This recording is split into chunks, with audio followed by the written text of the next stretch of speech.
새로운 세계 질서의 출현. 2020년의 세계는 무척이나 바쁘게 돌아가고 있다. 1980년대에 미소냉전이 종식되고 이제 꿈에 그리던 세계 평화가 오려나했지만 곧 이어 중동 분쟁, 아프가니스탄 내전, 시리아 내전, 레바논 전쟁 등 끊임없이 전쟁과 전쟁의 연속이었다. 그러다가 2020년대에 들어서 미중 패권 전쟁과 우한폐렴인 코로나19 바이러스 창궐로 인하여 지구촌 곳곳이 어디성한 곳 한 곳 없이 전부 다 시름시름 앓고 있다. 과거에는 각종 정보의 독점으로 정치와 결탁된 일부 경제 특권층만의 리그였으나 지금은 정보 소스의 다양화와 1인 미디어의 확산으로 다양한 정보를 오피니언 리더들의 입과 글을 통해서만 가공된 2차 정보를 알았지만 지금은 그들의 정보를 듣지 않고도 세계의 생생한 뉴스를 날 것으로 보고 들으며 우리 같은 소시민들도 우리나라의 정세 판단은 물론 세계 정세의 흐름도 부처님 손바닥 보듯이 알게 되었다. 이제는 정보화 시대에 힘입어 정보의 독식이 종료되었고 정보의 공유 및 다양화가 이루어졌다. 지금에 와서 생각해보면 우리 같은 소시민들이 그동안 오피니언 리더들의 입맛에 맞게 어떻게 길들여져 왔는지 알 수 있었다. 그러나 지금은 아니다. 우리 같은 소시민들도 위정자들이 어떻게 가짜뉴스를 퍼뜨리고 어리석은 백성들을 어떤 방식으로 소몰이하고 있는지를 자세하게 알게 되었다. 이제는 저녁 9시 뉴스를 보고 세계 아니 우리나라 정보를 취득하여 국내외 정세를 판단하는 시민은 이제는 거의 없다. 물론 아무 생각 없이 사는 어리석고 우둔한 백성들 빼놓고는 말이다. 모든 언론 매체들이 집권자의 입맛대로 정보를 생산해내는 하수인이 된 것은 어제 오늘 일이 아니다. 아무튼 1인 유튜버가 생겨 뉴스의 다양성을 접하고 각종 지구촌 정보들을 왜곡 없이 습득할 수 있어 그나마 다행이라 생각한다. 그렇다면 2020년 이후의 세계는 어떻게 변모할 것인가에 대해 숙고하지 않을 수 없다. 사실 미국과 중국 아니 중공과의 대결은 양국 간의 무역 불균형의 문제로 시작된 것처럼 보이나 이면에는 미래의 지구를 이끌어갈 원천의 힘, 즉 정보의 플랫폼과 세계 정보통신의 송수신을 쟁취하려는 전쟁이다. 왜냐하면 이 두 가지 영역을 쟁취하는 자가 앞으로 지구촌의 영원한 지배자가 되는 까닭이다. 지금까지 세계의 역사는 누가 고급 정보를 빨리 손에 넣느냐에 따라 승자와 패자가 갈리곤 했다. 12세기에 몽골의 징기스칸이 세계 대제국을 건설한 이유도 몽골 초원의 말들이 다른 지역의 여타 말보다 지구력이 2배 이상 좋았고 속도 또한 1.5배 이상 빨랐기 때문에 전 세계를 제패할 수 있었다. 그리고 세계에 숨겨진 갑부인 로스차일드 가문의 너던 로스차일드는 워터루 전쟁의 승패를 하루 전에 미리 알고 영국 채권 시장에서 전 재산을 올인하여 무려 300파운드의 채권을 1파운드에 사서 그 다음날 500파운드에 팔아 무려 500배 이상의 수익을 내어 오늘날 가문의 기초를 마련하였던 것도 정확한 정보의 취득 속도 차이였다. 이렇게 정보의 정확성과 통신 전달 속도의 지배자가 세계를 정복하는 것이다. 바로 이러한 미래 정보를 먼저 소나기에 넣는 국가가 미래의 세계 정복자가 될 것이다. 그런데 바로 이 상황에서 중국이 먼저 자국 기업인 화웨이를 앞세워 모든 지구인 개개인의 생체 정보를 독식을 하려고 하는데 세계의 경찰 국가인 미국이 두 눈 뜨고 가만히 볼 리 없는 것 아니겠는가. 그래서 현재 미국한테 중국이 대들다가 개발림을 당하고 있는 것이다. 왜냐하면 세계의 정복자는 둘이 아닌 하나가 되어야 하기 때문이다. 2인자는 존재하지 않는다. 이건 정글의 세계에서 증명한 진리인 것이다. 이렇게 행동해야만 미국이 원하는, 아니 FRB를 움직이는, 보이지 않는 손이 구상하는 세계 단일 정부를 수립할 수 있기 때문이다. 그게 요즘 화두가 되고 있는 새로운 세계 질서인 뉴 월드 오더인 것이다. 세계적인 패러다임의 변화로 우리의 모든 삶의 질서가 바뀔 것이다. 이것은 그동안 꼭꼭 숨겨왔던 진실을 펼칠 시기가 도래했다고 그네들이 판단한 것이다. 한편 2008년 9월 15일 미국의 리먼 브라더스사의 파산과 함께 시작된 경제 쇼크에 지구의 모든 나라들이 몸살을 앓았다. 그런 와중에 유럽연합인 EU의 대통령이 선출되었으며 이에 발맞추어 전 세계는 최종적인 목표인 세계정부 단일화의 전초전으로 지역별로 통합하기에 이르렀다. 위의 도표와 같이 세계는 우리가 이해하든 못하든 빠른 속도로 단일화에 합류하고 있으며 경제는 지역별로 블록화되면서 통합되고 있다. 한편 미국발 금융위기로 인해 미국의 연방준비은행인 FRB는 양적 완화를 위해 달러를 무제한 찍어냈다.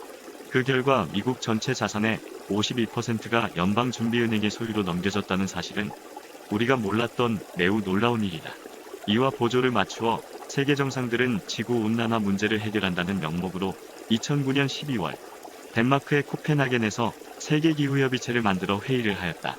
하기야 미국의 트럼프 대통령은 2019년 11월에 파리기후협약에 탈퇴를 하였지만 말이다. 물론 각국들의 첨예한 이해관계로 인해 합의문 작성에는 실패했지만 이들이 모인 것은 단순히 지구 환경을 되살리자는 데에 있는 것이 아니고 이산화탄소 배출권을 이용하여 국제경제 질서를 개편하려는 데 목적이 있었다. 즉, 이산화탄소 배출권에 대한 조율을 하여 종이 없는 사회를 만들기 위한 각국의 경제발전 스케줄을 조정 통제하는 데 있었다. 이를 통해 유엔은 단일 정부의 행정부로서 각국의 이산화탄소 배출권에 대한 세금 징수를 시작하게 된다.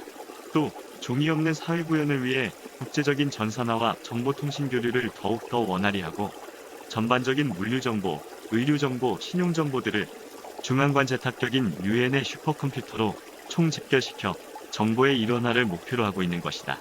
이것이야말로 1932년 올더스 헉슬리가 예견했던 멋진 신세계라는 것이다. 바로 빅브라더의 세계다. 이제는 우리가 머릿속에서 상상만 했던 가상현실이 실제 현실이 된 것이다. 그래서 지금은 유엔과 바티칸은 물론 미국에 보이지 않는 숨은 권력들인 딥스테이트 세력들이 이제는 세계 단일 정부를 공개적으로 추진하기에 이르렀다. 2009년 7월 8일 파이낸셜 뉴스에 따르면 교황 베네딕트 16세는 현재의 자본주의는 실패하였다고 말하였다. 교황은 G7 주요 선진국 정상회의에서 기조연설을 통해 진정한 정치적 권위와 힘을 갖는 세계 단일 기구의 창설을 촉구했다. 즉 다시 말해서 세계 단일 정부의 수립을 빨리 하자고 촉구한 것이다. 그리고 2년 뒤인 2011년 12월 3일 교황청 의회에서 교황은 이렇게 말하기도 하였다. 인간에 대한 보편적인 선을 실현하기 위해 필요한 권력을 가진 세계적인 공동체, 즉 세계 단일 정부 수립을 다시금 촉구하기도 하였다.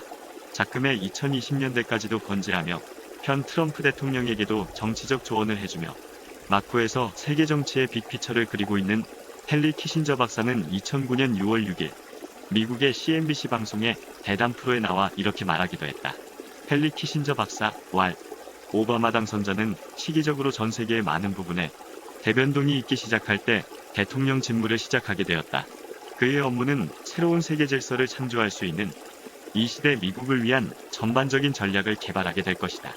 그래서 그것은 신세계 질서로 가기 위한 초석이 될 것이다. 라고 말했다. 참고로 헨리 키신저 박사는 대학을 가 졸업한 버락 오바마에게 첫 직장을 소개시켜준 인물이었고 정치적 멘토이기도 하다. 당시 그는 방송에 자주 나와서 금융위기가 신세계 질서를 출범하게 만드는 절호의 기회임을 역설했다. 게다가 그는 버락 오바마가 이 새로운 신세계 질서를 이 세상에 접목시킬 수 있는 최적의 인물이라고 강조했다. 헨리 키신저 박사는 전 미국 대통령 닉슨의 안보보좌관이 아니라 신세계 정부를 이상적인 국가 모델로 생각하는 딥스테이트 세력의 얼굴마담이며 국제조직의 우두머리다.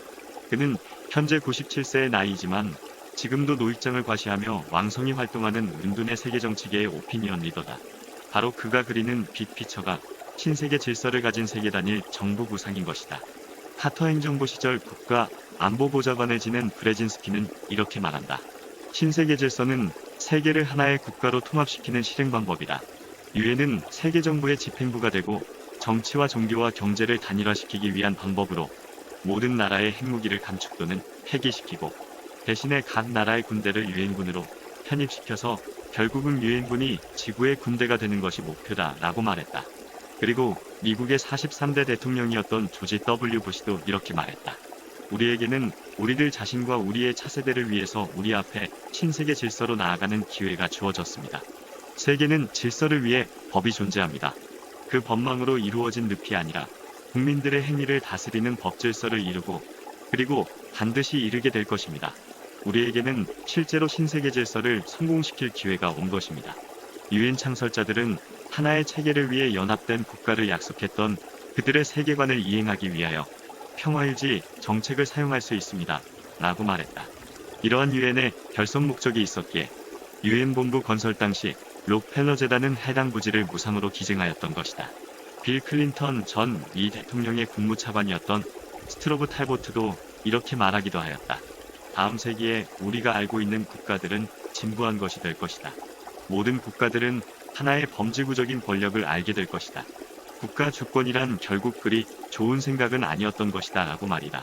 아무튼 모든 세계의 지도자들이 말을 빙빙 돌려 애둘러 표현했지만 이미 수십 년 전부터 세계 단일 정부로 가기 위한 계획들이 착착 진행되고 있었던 것이다. 바로 이것이 2020년 전후로 일어나고 있는 미중 패권 전쟁의 본질이다. 그래서 미래의 제국이 될 중국을 아예 어린 싹부터 싹둑 잘라버리려는 액션이 미국과 중국 간의 무역 전쟁이다. 우리는 싫으나 좋으나 그 선택에 따라가야 하는 상황이 오고 만 것이다. 자금 벌어지고 있는 코로나19 바이러스는 세계의 모든 시민들이 미래의 세계 단일 정부가 전 세계를 통치하게 될 때 모든 시민들이 빅브라더의 통제를 얼마만큼 감내할 수 있는지를 테스트하고 있는 바로미터인 것이다. 아무튼 우리에게 곧 닥칠 신세계 질서는 아마 우리 실생활에서 자주 언급되는 단어가 될 것이다. 이것은 그동안 우리에게 꼭꼭 숨겨왔던 진실을 펼칠 시기가 도래했다고 그네들이 판단한 것이다. 그래서 우리는 자신의 삶을 진정으로 사랑한다면 이런 변화에 대해 한 번쯤은 이해하려고 노력해야 되며 또 그것에 대해 준비할 필요가 있는 것이다. 이유야 어쨌든 우리 후손들과 우리의 영원한 조국인 자유 대한민국은 살아남아야 한다. 어떻게든 살아남아 남부럽지 않게 잘 살아야 된다. 그렇게 하려면 각자 국민들이 정신 바짝 차리고 밝은 미래 한국을 얘기하며 좌고우면하지 않고 전진해야만 하는 것이 우리의 살 길이다. 그러면 4차 산업혁명의 선두자리를 뺏기지 않을 것이다. 그런데 아직도 우리 국민들은 5, 60년대 좌우 진영 논리에만 매달리고 있다. 정말 답답하기 그지없다. 모든 것은 때가 있다. 정말 이 중요한 시기를 놓치면 안 된다. 선택은 국민 여러분의 몫이다. 너무 무거운 주제라 쓸까 말까 고민하다가 하도 답답하여 이 글을 쓴다. 오늘은 여기서 이만 줄일까 합니다. 모두들 행복하십시오. 감사합니다.